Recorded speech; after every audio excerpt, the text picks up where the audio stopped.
Dr. Mary Harrell, welcome to Shrink Wrap Radio. Well, thank you, Dr. Dave. I'm so pleased to be here. Well, I'm really pleased to have this opportunity. Your publisher sent me a copy of your book, and it really has created a wonderful sort of discovery for me because I wouldn't have known about you and your work without the book. And I think it's really such a beautiful thing that you've created. So I'm really happy to have you here. And having said that, what inspired you to write this book that we'll be getting into more about? But tell us the background of how you came to write this book. Okay, well, there are really two things that led up to the writing of my book, which once I started writing it, it took 14 years from beginning to end. That's one of the things I was going to ask you was how long it took because it looked like this was not something that was dashed out overnight by any No, means. no. So what happened was the history of the book is that when I was a 13-year-old girl, 1962, I was one of six children, and my mother went to the hospital to have the seventh child. I never saw her again. She had our seventh child, her seventh child, my sister, and named the baby, held the baby, and then suddenly died through complications that nobody knew about. But the point is, she was the soul of our family, and she was absolutely marvelous. And to have her gone that quickly was just horrible for a 13-year-old girl, as well as my brothers and sisters. And so 2 years after my mom died, I was still grieving and in a very dark and sad place. And I had tremendous responsibility, more like those suited to a 35-year-old woman. And one night, a figure came to me. She came to my bedroom. I knew she was there. She had not manifested. I couldn't see her. And very slowly, she started to manifest. I was horrified. To me, this was a ghost. And Yeah. I didn't want to be dealing, with a ghost. So I figured out a way to make her stop manifesting. She was trying to move toward me to give me a box. And I felt if I took the box, something would be completed that I was frightened of. So I jumped out of bed, which I later learned was me altering my consciousness. And Hmm. I wrapped my arms around my older sister, which was me moving into the material world. But I didn't know any of this. I just wanted that woman out of my life. So that ended that moment. But for 22 years, that woman, who was very kind, I just didn't want any part of her. She kept trying to manifest, trying to come back and make this connection. Then, for no reason that I understood at the time, she stopped. Yeah, wow, what a powerful experience. And I'm realizing that it might be good to give the title of the book, and even for anybody that's seeing this on video, this is in a nice paperback published by Chiron. And the title is Imaginal Figures in Everyday Life. So, and the subtitle is Stories from the World Between Matter and Mind. So, is this an example of what you mean by an imaginal figure? Absolutely. Do you want me to say what imaginal figures are? Yeah, People I usually think want to so. I think know. that's an important background Okay. because imaginal is a word that's kind of sprung up in the Jungian context, Mm-hmm. and Mm-hmm. it's not the same as imaginary, which a lot of Correct. people might think, oh, that means imaginary. Correct. So give us your take on this Okay. idea of imaginal. Henri Corbin was a French philosopher, and he studied Sufi mysticism. And that would be around the 12th century where his body of research occurred. And he Oh, wow. realized that there was this reality that people understood at that time. This was long before the Enlightenment age. 1719 was when that happened. And he wanted to find a word that would differentiate between imaginal, which means a being that's not fully physical, but not something that the mind conceives alone. So it's somewhere between the physical, which is the world of matter, and between the mind. which is the world of ideas. Yeah, And now, so I had there's, no idea that that term went back so far. I'm sorry to interrupt you, but Mhm, I thought it mhm. was kind of like a new invention, so that's fascinating. Well, it's new because people are talking about it now and studying and making that differentiation between imaginal, which is the real, which is the reality, but not something supported necessarily by science or reason, and imaginary, which is a flight of fantasy and something like it, sometimes we daydream, and we're really not daydreaming about anything. We're just kind of escaping a boring lecture or something like Okay. that. And so that would be a daydream, and that is most often a fantasy.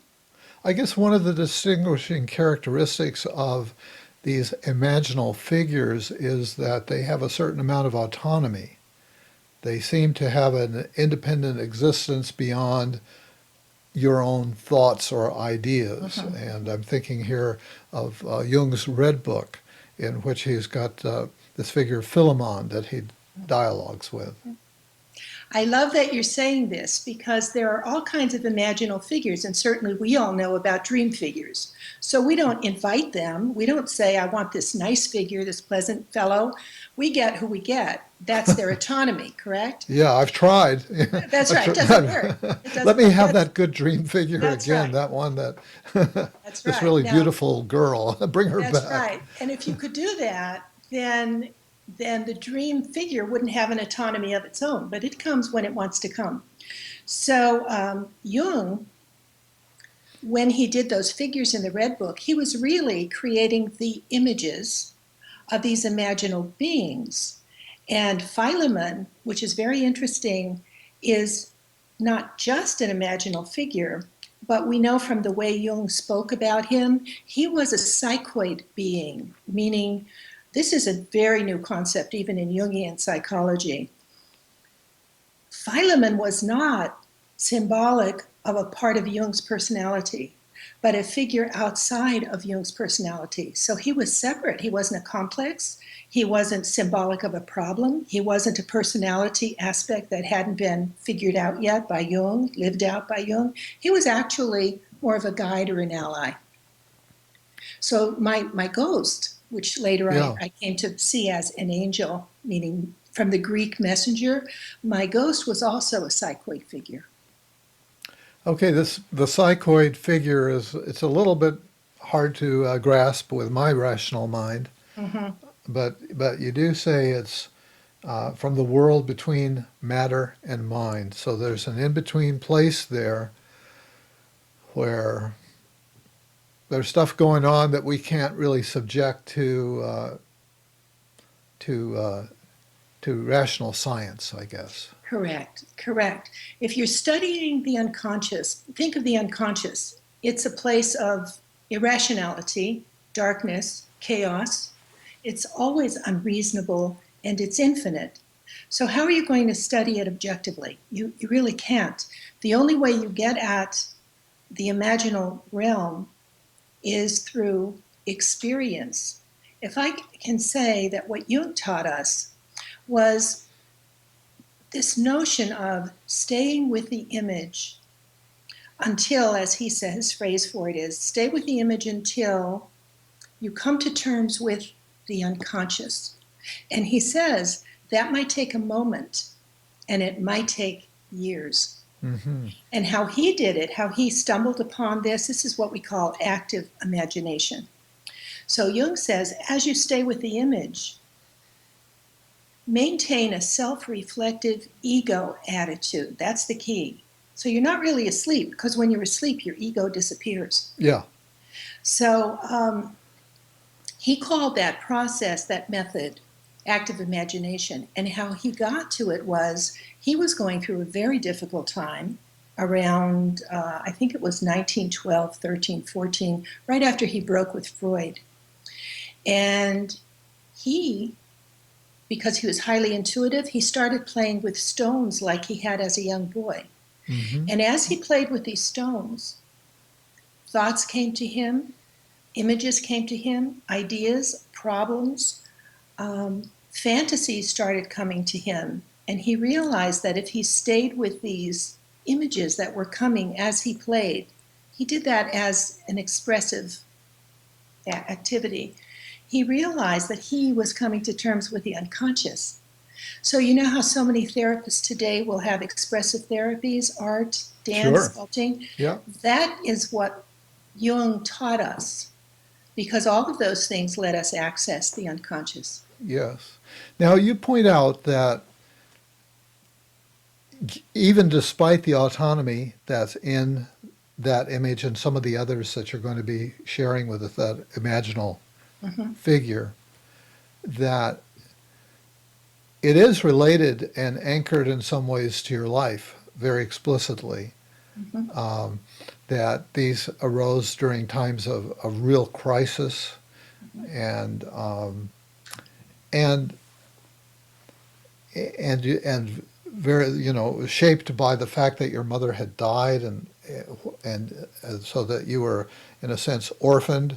And you Mm-hmm. talk about the archetypal impact on your life, where I think you mentioned three primary archetypes, if I remember correctly. It was the abandoned orphan child, uh, the great mother, and death. Do I remember that? Mm-hmm. Mm-hmm. Boy, you're Okay. good. You got them. Well, They're the I'm. three big archetypes Thank you. Yeah. So that were big swimming archetype. around in all of this. Yeah. So there's that whole archetypal superstructure or undergirding, whatever, that is moving in your life and very, very influential. And amidst everything that's going on in your very packed life, Mm-hmm. Mm-hmm. you also, at some point, you're in a Jungian-oriented graduate program, which is stirring the pot. Mm-hmm. You're in Jungian therapy, Mm-hmm. also stirring the pot. That's right. You've got divorces and marriages, Right. The stirring the second pot. abandonment issue pops up. That's right. All of that was going on when this Yeah, research was being done. yes. And so this book is structured around 7 pivotal life stories or crises, and you write about them so beautifully uh, that I thought a good way for us to structure this interview Mm-hmm. would be for you to choose a passage to read so that my listeners can hear the beauty of your writing.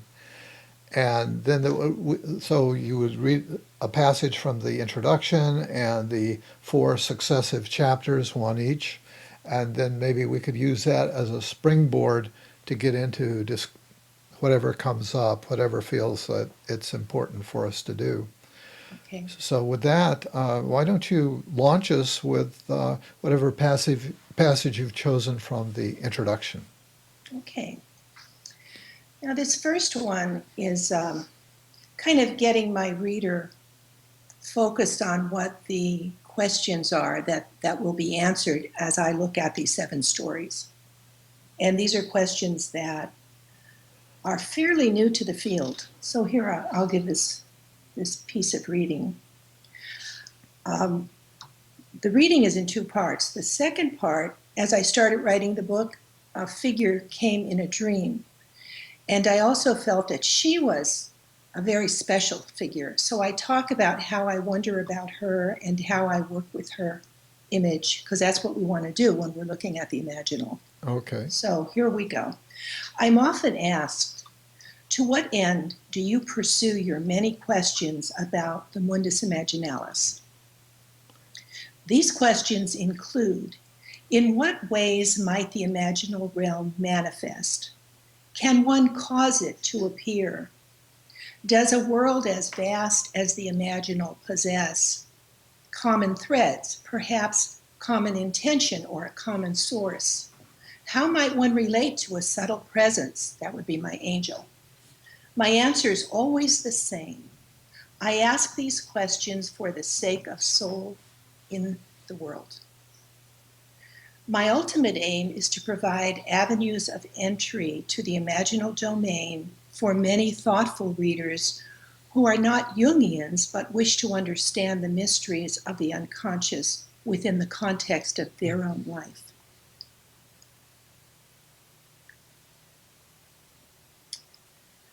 I open this introduction section by sharing the ways in which I came to explore imagination and her images. Simply put, I had the idea to write this book, and I talk about my mother's dying, but there was a second piece.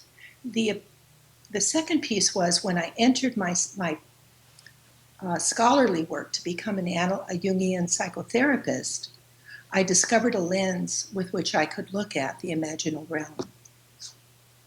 So now I'm going to stop there and talk about, kind of share the reading where the reader and I kind of get to see me working with this Japanese dancer who was in this dream that came at the beginning of the book. Okay. This is how I knew when this dream came, this is how I knew this is the work I was supposed to do. In a sentence or two, the dream opens and I'm in a beautiful garden, but it's very neglected. It's clear that some loving gardener has been here and structured it and designed it, but the gardener's no longer working. I'm on a porch, and next to me is my family.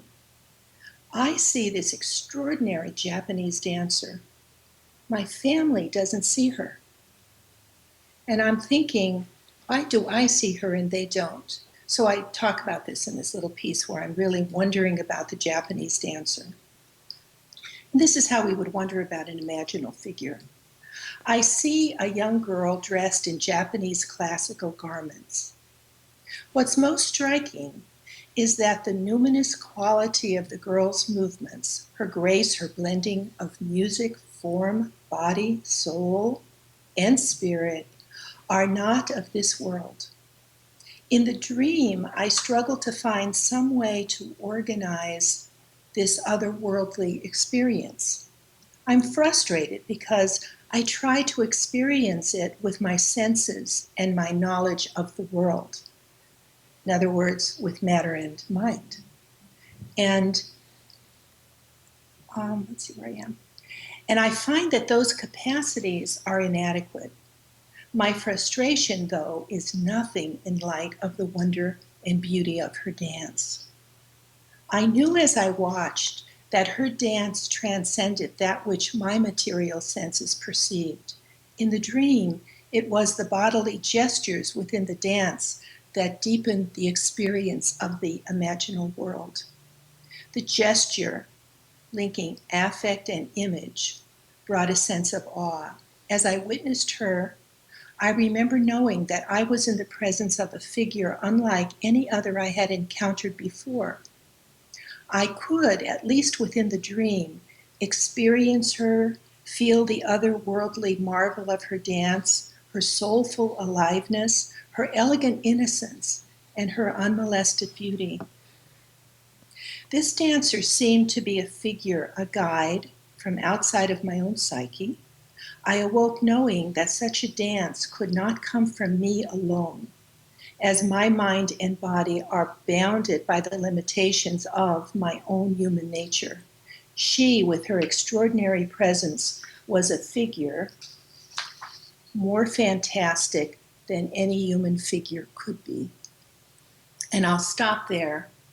But one thing I say later on that I'll just make a sentence about is that I figured out that the reason my family couldn't see her is that my family in the dream represented the larger social order that we all live in, the modern society that really can't see a lot of the enchantment and the imaginal in their daily life because they're not open to this realm. Yeah. They dismiss it. Yeah. So I imagine what you did with this image was to dialogue with her a lot and use the kind of techniques that have evolved in dream work of keeping a journal and maybe drawing in it and dialoguing and kind of holding that figure. That's right. And as you were reading, I was thinking of some of the other elements that we may not get to in this conversation here, which were so interesting to me, is the life that you were leading, where you, for part of it, you're living in a very desolate place in Northern California, somewhere around Mount Shasta, North of Mount Shasta. Yeah. And you've got a wolf. I have a Mexican red wolf. Yes. I've never heard of a Mexican red wolf, but this is an actual wolf that you have, like a dog, but it's a wolf. Right. Well, he was 85% Mexican red wolf, 15% German Shepherd. Sounds like a So, lovely combination. yeah, yeah. He was. It was Kara, a girl, she wolf, and yes, we had her since she was a little baby. And we lived in an area called the high desert of Northern California, so you could really get away with things like that there. Yeah.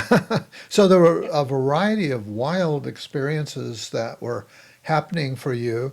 The wolf herself seems like a kind of numinous figure, even though she's of flesh and blood in this real world.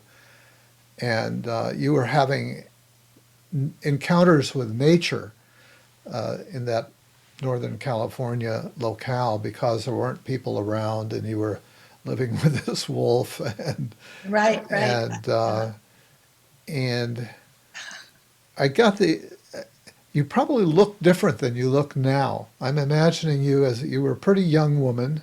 I was. I was. I was And in my 30s when I yeah, got and Kara. and Yeah. so and a little bit of a wild woman is the sense I get.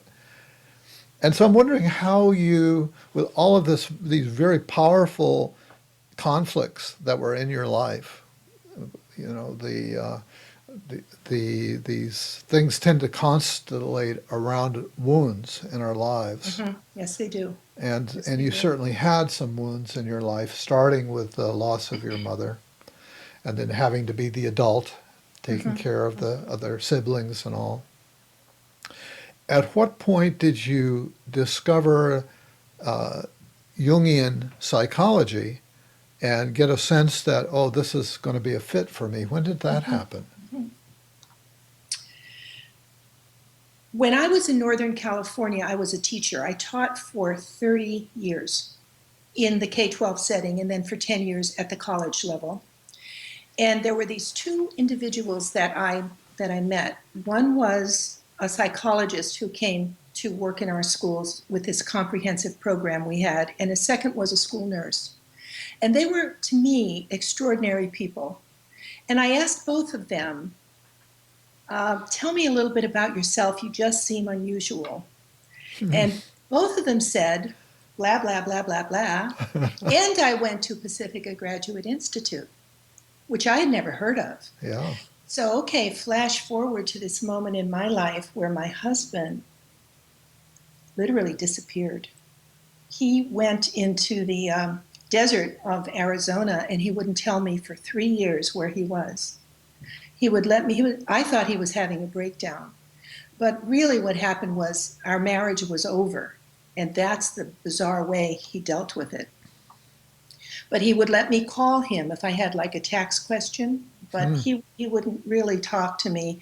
And he literally said, family is a burden that I don't want right now.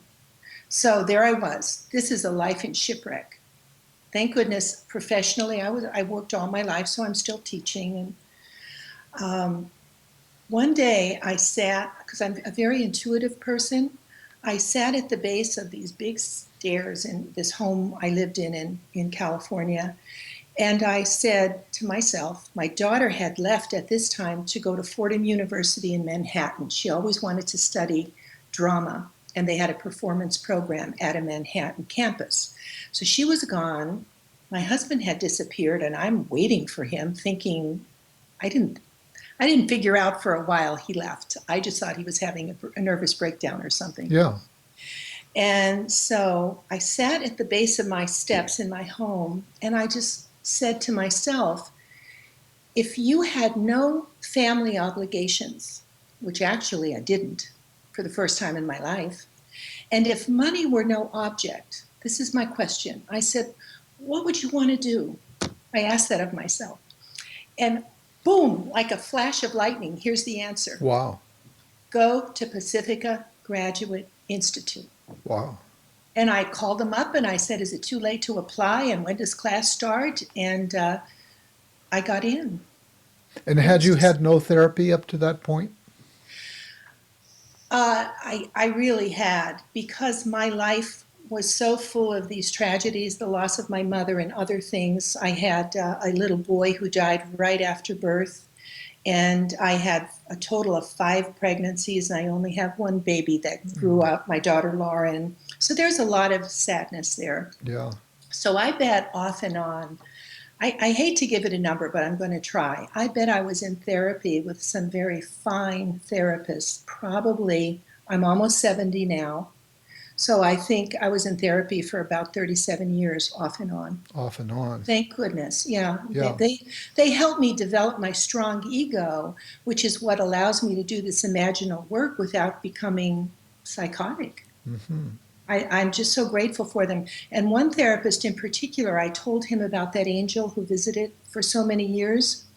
And I had had a wonderful aunt who was very good to me, but she was a psychiatric nurse. And she said, Mary, do not tell anybody about that angel. I said, why not? She said, because they'll think you're psychotic. So I didn't ever tell anybody.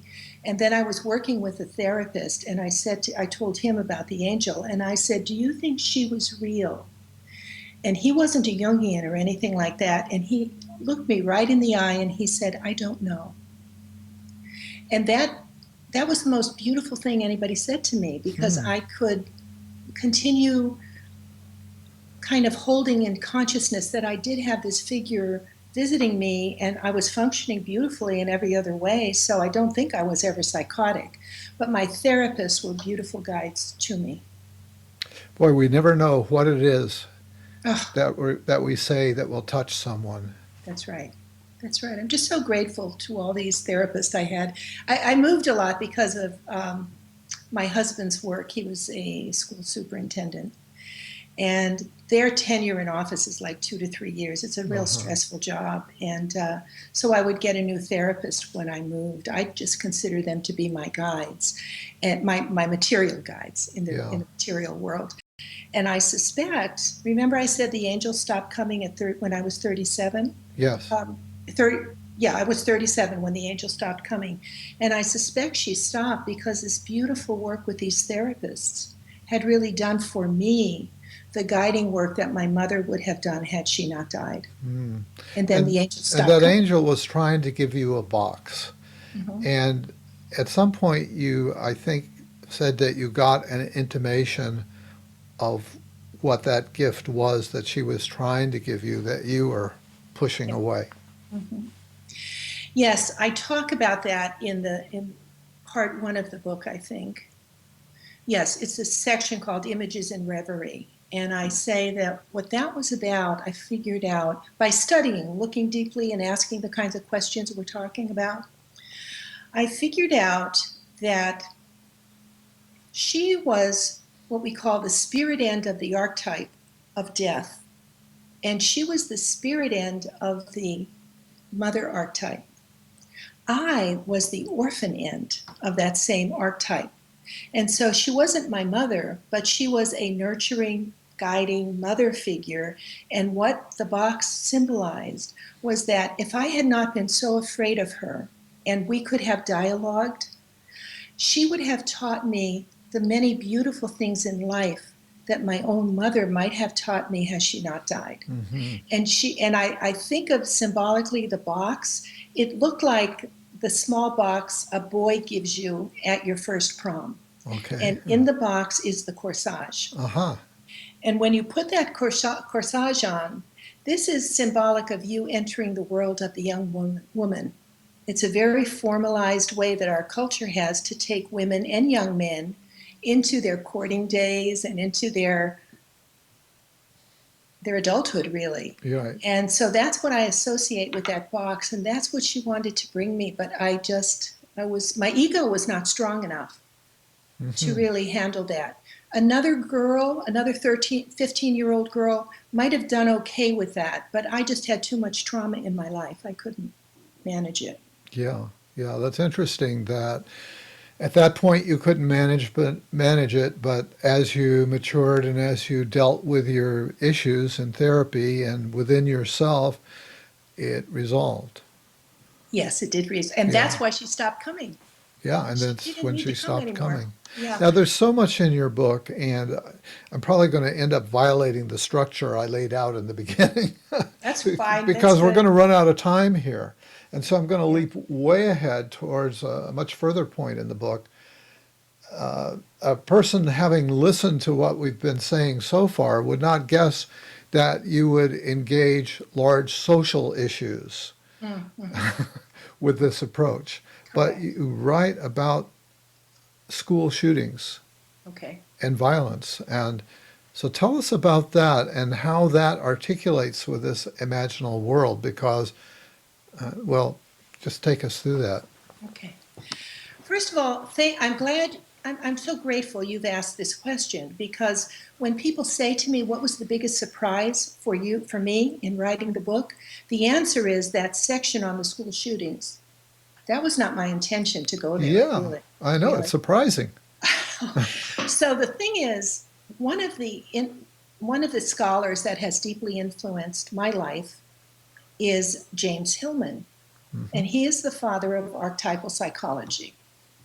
So he and people who follow in his footsteps in scholarships like Robert Romanishin, they are telling us if the individual is an ensouled being, so if we have an unconscious, so too does the culture. And I see it in the school settings all the time. So in our modern Western culture, we're very puritanical about our moves regarding sexuality. So there was a goddess Baubo, pre-Greek, who was very lusty, and we still see her in some European cathedrals, and she's like a frog with her legs spread out. And she's all about sexuality and fecundity and all. But What's in her our name again? Baubo, Balbo? Baobo, she's Oh, in the glossary of the Imaginal Figures if you want to look her up. I could look her up too, but we don't want to take the time. But right. I pronounce it Baubo. Okay, Balbo. And in our schools, for instance, so talking about how schools have a soul and school cultures have a shadow and a conscious part.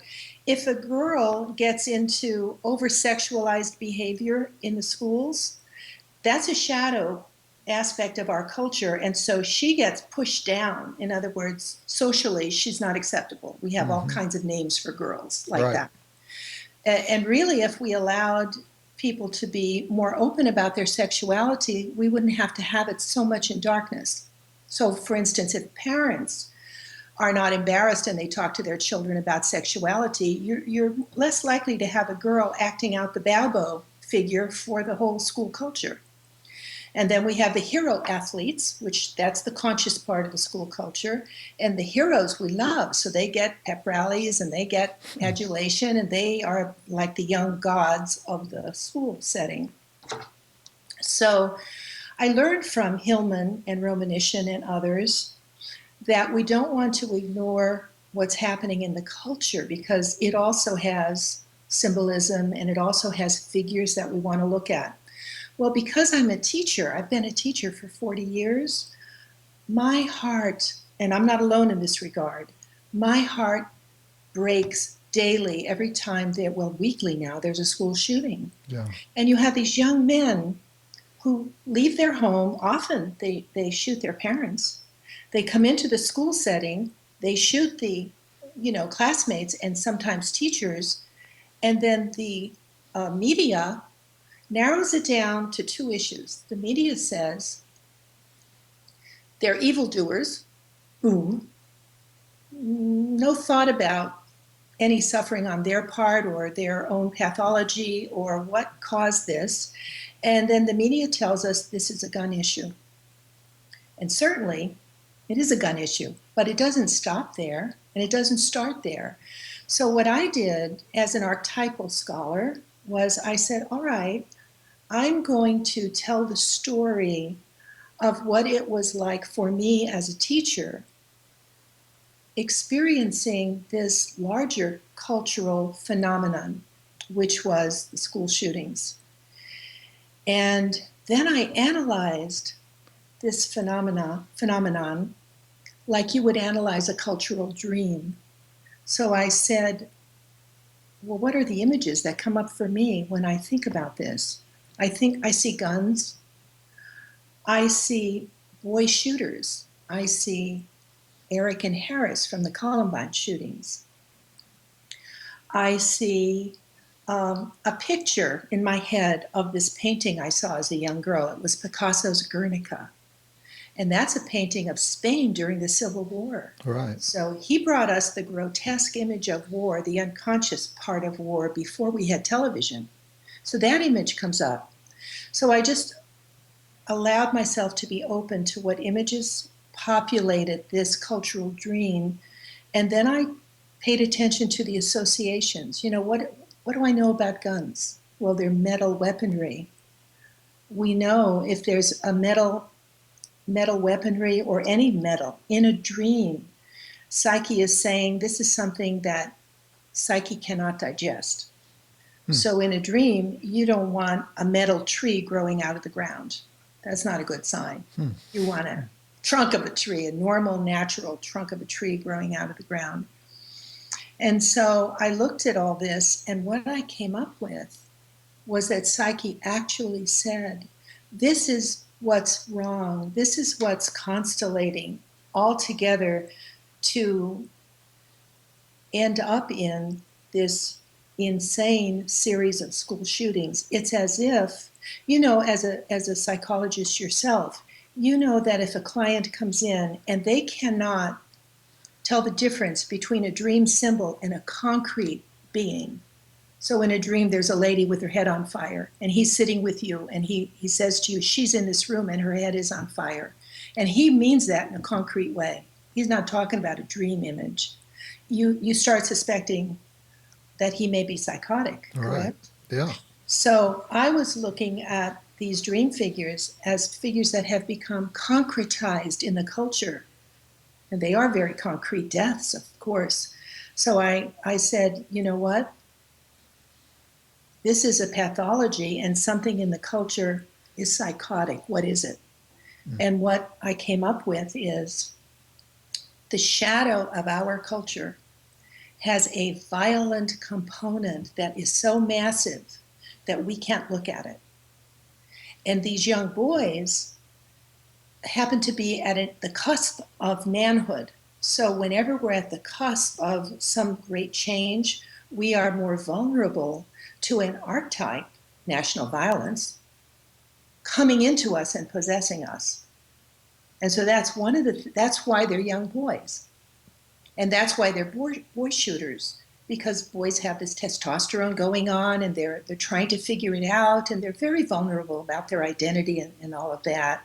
Now, if you get to be the hero, you get to live the hero archetype in your high school, you're not that vulnerable because you have this sense of identity, which will broaden and as you mature, but these boy shooters don't have that. Well, there's kind of a anti-hero opportunity for them, right? An anti-hero. An anti-hero can also be powerful and strike awe in people, right? Right, and come So out of the that's a shadows. kind of opportunity to get back, to show them, you know. That's right. That's right. And then, but the dream was also suggesting, the question was, what part does the culture play in this? Yeah. And so I started looking at other cultures that don't have this phenomena. And you see places like Papua New Guinea, which even today, they'll have a group of men who initiate the young boys. It's not like a warped, sick initiation like we see in gang warfare and gang membership, but it's the true elders of the tribe, and these boys go into these huts away from the mothers, away from the girls, and they go only when they're ready, when they want to go. So they're different ages, and they literally get scarred by these men. Yeah. And they have on their back these alligator scars. Now, to our culture, that seems like, what's that about? That's who wants to suffer that way? But it's a symbolic initiation, and the old men who are there with them and tend them and support them know that these young men, when they come out of this initiation week or so, I forget how long it takes, They're going to go back to their tribe, and no matter whatever happens to them in their life, they're going to remember that they were held and supported, and most importantly, that they survived. And that when they come back to the tribe, they're seen as heroes. So our young men in our culture don't really have this being held by the elders. The only place I could find it where it was very visible was when people go to AA meetings. My husband, I'm happy to say my current husband, this year he will mark 29 years of sobriety. So he goes to AA meetings on a regular basis. And he has described how people treat each other at these meetings. And I think that's the closest thing I can come to where more vulnerable people in the group are held by those elders. Mm-hmm. And they're suffering, but they reach a point where they say, I've done this. I'm a different man. My husband is a transformed man. Mm-hmm. Mm-hmm. He'll tell you that. Fascinating. You know what? I'm aware of the clock, and we could just go on and on and on. And so I want to invite you to share another one of the readings that you had thought about, and it doesn't have to be sequential. So why don't you go to one that feels really compelling to you at this moment? Okay, thank you. I'm going to read one, and you could let me know at any time if this is going on too long. But this is another dimension of the imaginal realm that I wanted to bring out. And it's not about suffering. It's about how one can experience the natural world after one is transformed. I easily move in and out of this kind of place now. I can almost say, well, I don't have to prepare for a presentation, or I don't have to clean my house, so I'm just going to go out into nature and enjoy the vivid life that's there. Yeah. So I'm going to read a piece where I was doing that. Yeah, good. I think I might remember that section. It was very beautiful. So. And I'm not going to read the whole thing. Okay. I've kind of, it should flow together, but it's kind of shorter. Sinking into a green Adirondack chair near my upstate New York garden, my coffee hour begins. Perhaps more accurately, this is my sacred time. Having returned from the gym, I'm pleased to be done with my duty to good health. Almost before the cup reaches my lips, just as a light breeze tickles the curve of my cheek, a grand exhale erupts from within, a signal that some enchantment is about to unfold.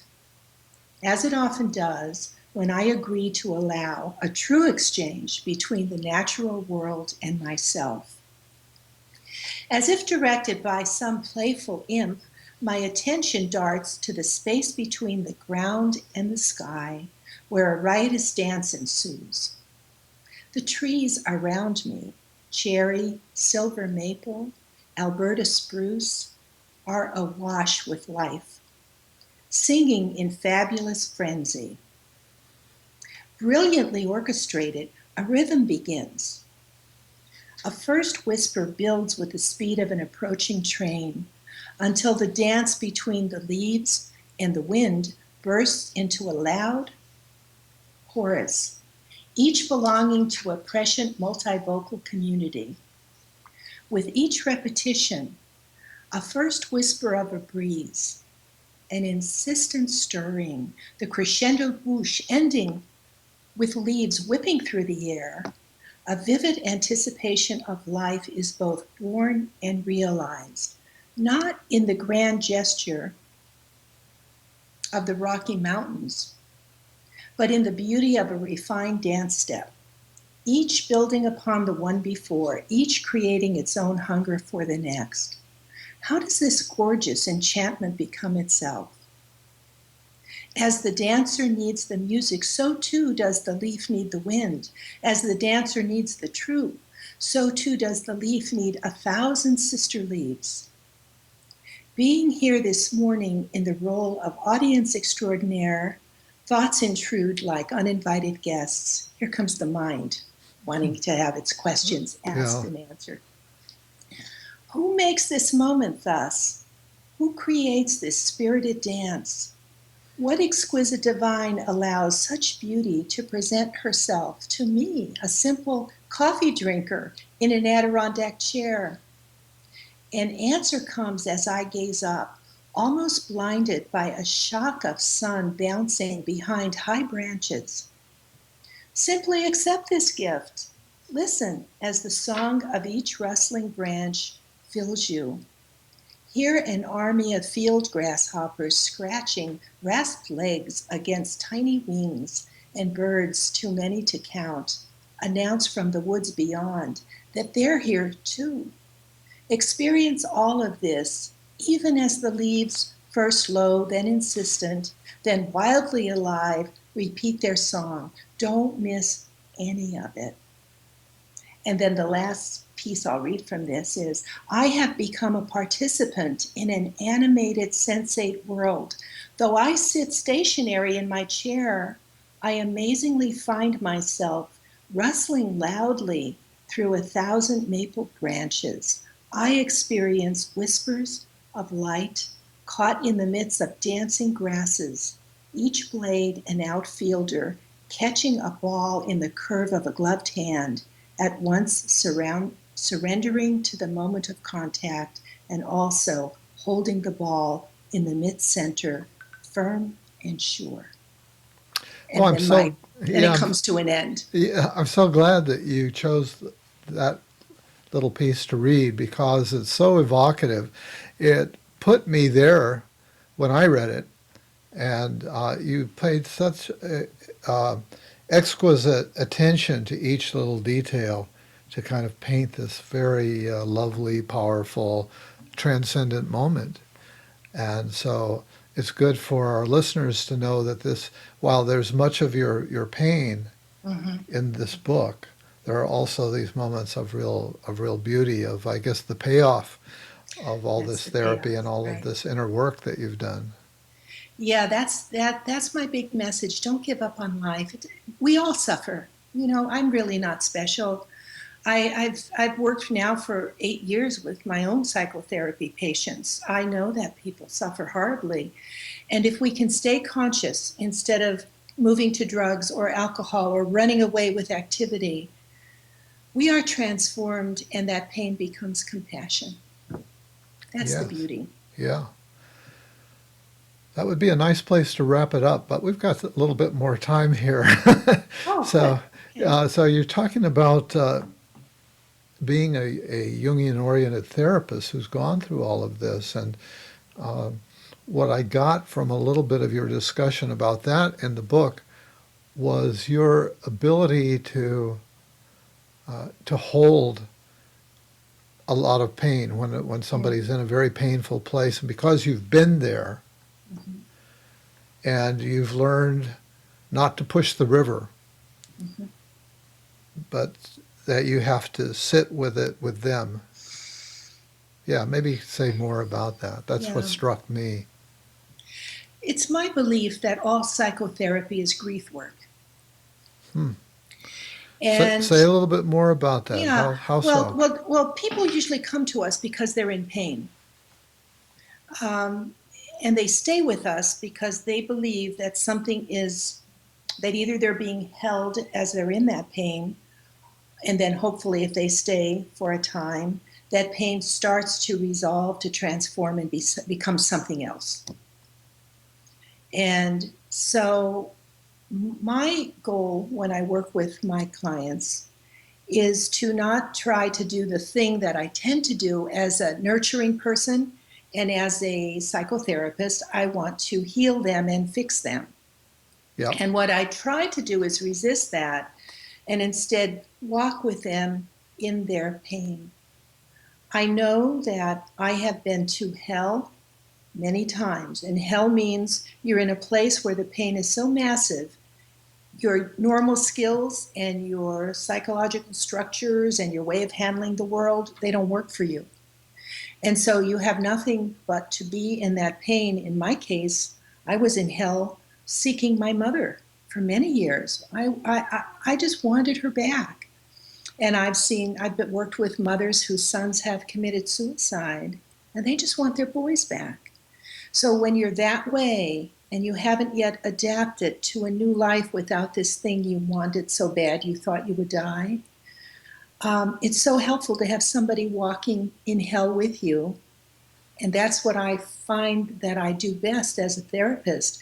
Wherever they go, I go with them. And I try to give the message, I know hell. I'm not afraid of it. I will walk to any part of hell with you, and we will both come out together. I think that's a beautiful place for us to wrap it up. That's a great statement. And Dr. Mary Harrell, I want to thank you for being my guest today on Shrink Wrap Radio. Dr. Dave, you've been marvelous. I'm so pleased that you asked me to do this interview. It's been a joy for me. Thank you so great. much. Thank you.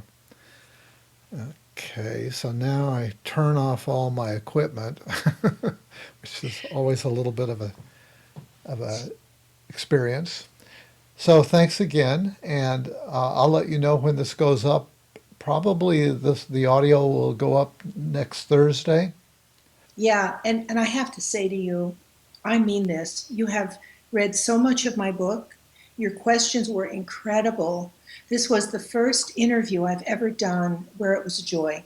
Because I want to write. I don't really want to talk about anything, and I'm very nervous as a rule. And I understand this is part of writing a book that you have to talk about it if you want people to read it. But you were just so beautifully responsive and beautifully prepared that it just made the interview gorgeous. So I want to thank you for that. Oh, well, I really accept that, and I felt so challenged by your book. How can I rise to this woman's level here, or to the depth that she's plumbed? And you laid your soul bare here. I mean, Yeah, that was scary. yeah, My one therapist that had friend to who have I been. love, he said, aren't you afraid of psychic contamination? Huh.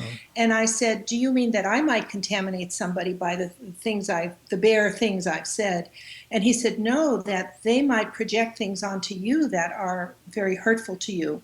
And I said, no, there's been enough of my wisdom that's evolved over the years that if somebody likes the book or likes me or doesn't like me or thinks little of me or thinks I'm marvelous, it isn't me.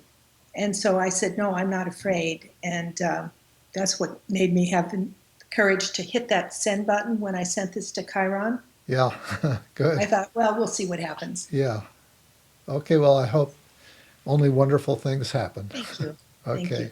Okay, take care. Okay, you too. Bye Bye. bye.